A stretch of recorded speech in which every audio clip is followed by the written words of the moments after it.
Practices all week seemed to fly by. All the players seemed tremendously dedicated to improving upon last year's dismal showing in the league. Red, Mario, and even Gus said they felt a somber, serious air on the field and in the clubhouse. All of the work in the field was performed crisply, with great intensity. Even in our district and state finals, I had never experienced such a playing environment. Red felt that many of the players grew up last year and rid themselves of the Animal House lack of commitment and discipline. Mario, who was our first base coach and hitting coach, was not sure what had changed, but felt that we could sustain this level of concentration and commitment, we might turn out to be a pretty good baseball team. Friday, the day of our first game, had arrived. The starting time for the game was 7:30, with a little pre-game ceremony, including comments from the mayor and other politicals from the community, indicating how glad they were that most of their efforts were instrumental in keeping the Yankees, or the Monarchs rather, in the town. Most of the planners had shown up about 5 o'clock to get ready for batting practice. There seemed to be only a little tension in the clubhouse. After all, most of the players were here last year and used to opening game jitters. I was nervous, but I tried not to show it. Red had posted the lineup card on the bulletin board. Monarchs: Ross Jones, center field; Mike Adams, second base; Bill Allen, third base; Reggie Bond, right field; John Tavy, first base; Scott Andrews, shortstop; Chris Miller, left field; Dave Bolton, catching; Jack Myers, pitching. I was starting and also hitting third in the lineup. Hitting third made me more nervous than anything, but I knew that I would be seeing some good pitches with Reggie hitting behind me. But it made me feel good that Red thought enough of me and had confidence in me early on. I guess he wanted to see right away if I had the stuff to make it in this league. I had a great week of practice, both hitting and fielding. If Jack Myers could just keep the ball down and in the ballpark, we would have a chance. As we were dressing in the locker room, Red, along with Gus and Mario, came to talk to us briefly before we took the field. Gentlemen, Red began, we've had one of the best weeks of practices since I've been here. I'm not sure how that will translate into tonight's effort, or on into the season for that matter. I personally think this team is starting to mature and take this kid's game as a serious profession. I hope so. I do not want you to take it so seriously that you tighten up and aren't able to play freely.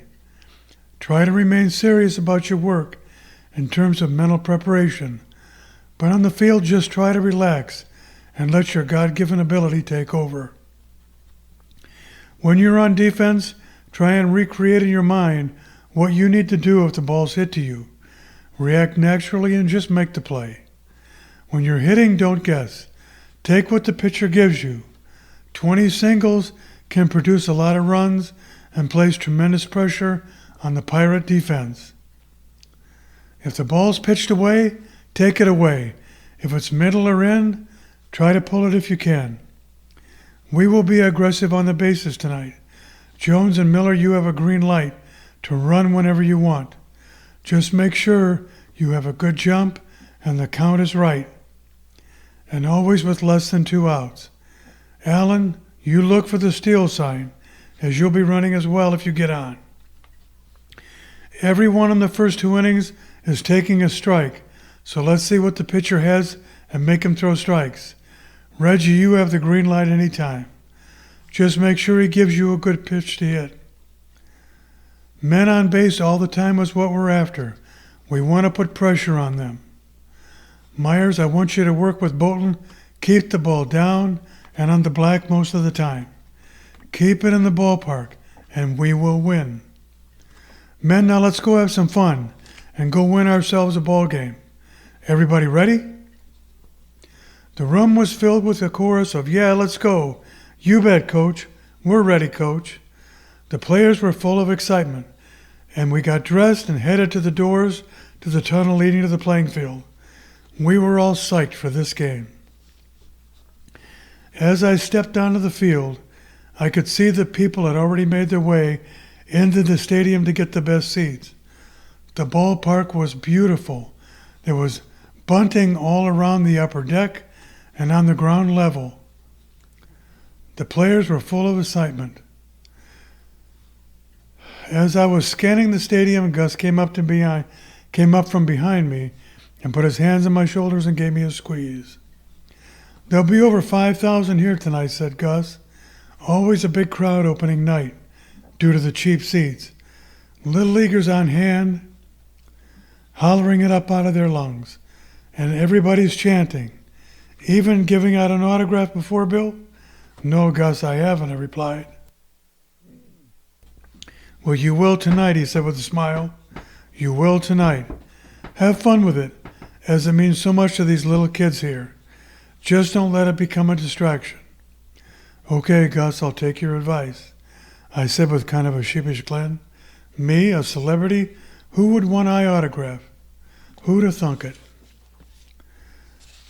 "Get used to hit, kid. There'll be a lot more demanding of you in the future. You better get used to it right out the bat." I thought for a moment about what Gus had said. It would be important to improve at every level in the minors, but also learn how to handle the pressure that comes with being a professional baseball player and the notoriety that comes with it. It is a game, but it's also big business these days and entertainment to the fans who paid good money to come watch us play. What a game, I thought, as I looked out onto the perfectly manicured baseball field of deep green and brown. It doesn't get any better than this. Reality is, it does get much better in the show. The game started off much like Red thought it would. The Pirates pitcher Conklin tried to be too fine with Jones and walked him on 4 pitches. Mike Adams squared around to bunt on the second pitch to him, but he took it low and away for ball 2. Ross Jones took off for second on the third pitch, and he stole it easily. Man, was he fast. Adams hit the next pitch for a soft single to left, and Jones stopped to third. Now it was my turn. The crowd was screaming. I moved from the on-deck circle with the crowd going crazy. It was all Red could do to get my attention, and he pointed to his eye as he stood in the coach's box. He said, "Don't worry," he yelled to me.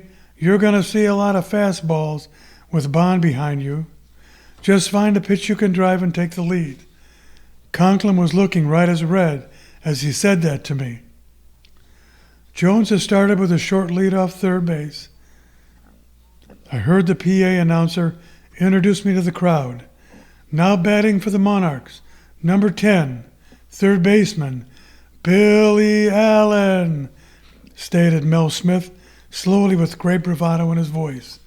The fans got even louder. I took my bat and hit the heel of my cleats to get the dirt loose. I tapped the catcher lightly on the shin guards with my bat and gave him a smile.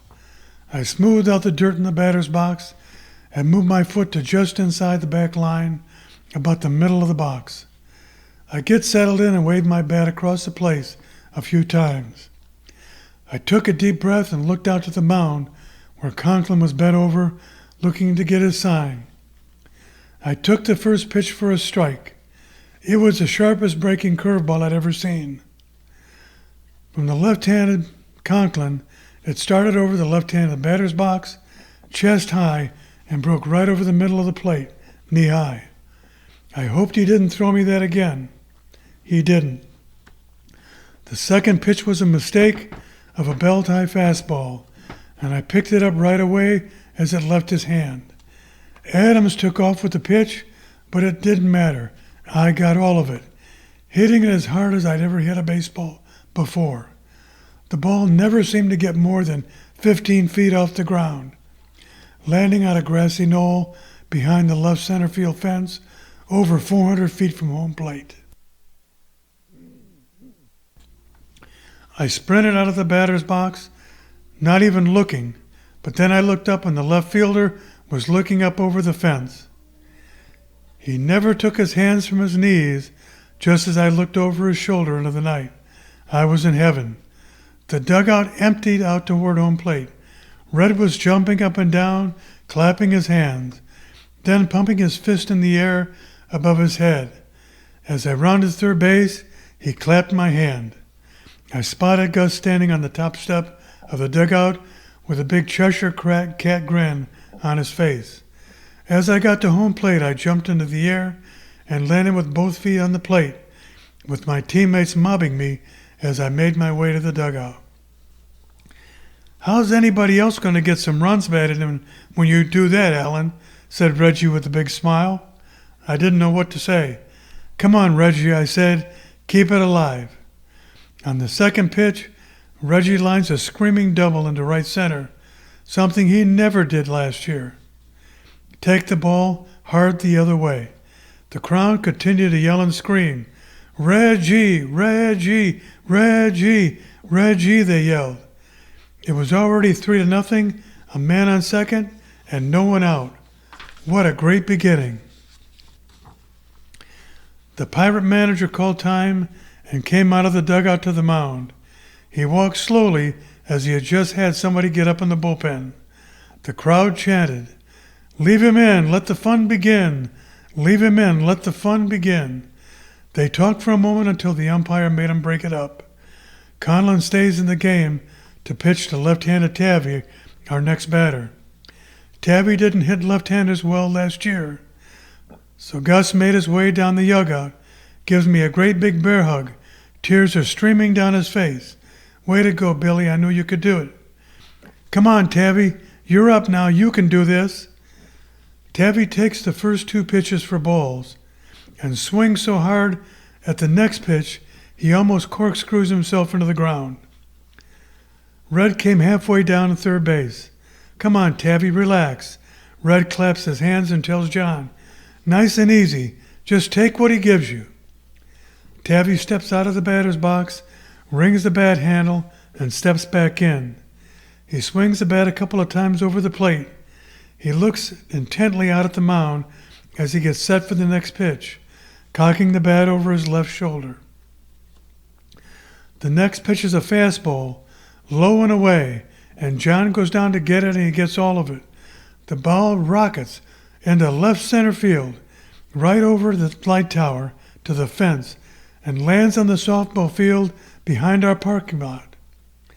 It had to travel over 500 feet. The crowd is going crazy as Tavy never hit a home run to left field before last year. You would have thought this was the playoffs or even the World Series with all the noise. Now it was 5-0, and the Pirate manager was making his way to the mound to make a pitching change. The new Pirate pitcher shut us down the rest of the inning, but this game belonged to the Monarchs. Reggie Bond hit a grand slam in the 5th. I had a walk. Tavy had 2 doubles and ended up with 5 runs batted in. Even Bolton got into the act with a pair of singles apiece. Ross Jones had 4 walks and a single for a perfect night and scored 5 runs. He also stole 3 bases. I added another single in the 7th. The final score, the Monarchs 14, Pirates nothing. Jack Myers may have been the real hero in the game, giving up only 3 hits over 7. Hub Martin gave up no hits in the 8th, and Moose Riley pitched a perfect 9th with 2 strikeouts. Chris Miller made 2 great catches in left, and in the 3rd and 5th innings to save runs. Plus, our infield turned 4 double plays. It was truly a great first game. In the locker room, the mood was festive to say the least. Coolers full of beer and soft drinks were set up along with a cold-cut platter with all kinds of salads. The players were mingling around in their shorts and undershirts, talking and congratulating each other. Red moved to the center of the room and asked for quiet. "Boys, I don't want to stop your fun, but I want to say a few words to you. You played a great game tonight. We played well. We were selective at the plate. We ran the bases aggressively and smartly, but most of all, we played great defense. And we may have even found ourselves out there on the mound tonight. You and Bolton were great. But this is only game 1 of 132. Enjoy your success, but temper it as it's a long season. Play like this, and you might not sneak up on anyone, and the word will get around that the Monarchs will be a solid team. Remember last year we started out pretty well, but finished lousy. I don't want to repeat that. I know you don't either. I think this team has great potential. We have 2 more games with the Pirates, and they'll be thinking long and hard about tonight. Thanks for a great effort, but don't party too long, and get home and get some sleep, and let's do it again tomorrow. You could tell that Red Dodge was proud and happy. Don't worry, Coach, said Ross Jones. None of us are going to forget last year. We came out smoking tonight, and that's the way that we're going to play all year. I can feel it. Our goal is to win 99 to 100 games. The team started hooting and hollering as Jones finished his remarks. Andrew started pouring beer over Jones's head. The place erupted with laughter. Red waved his hands in the air, pushing us all away. Yes, that's a great goal, said Red. I'll see you tomorrow. The Pittsfield Cubs are improved as well, said Reggie. I just hope we can maintain our level of concentration and dedication, he said to me, and not party ourselves out of contention after our first win. I shook my head. I understand, and so did everybody else.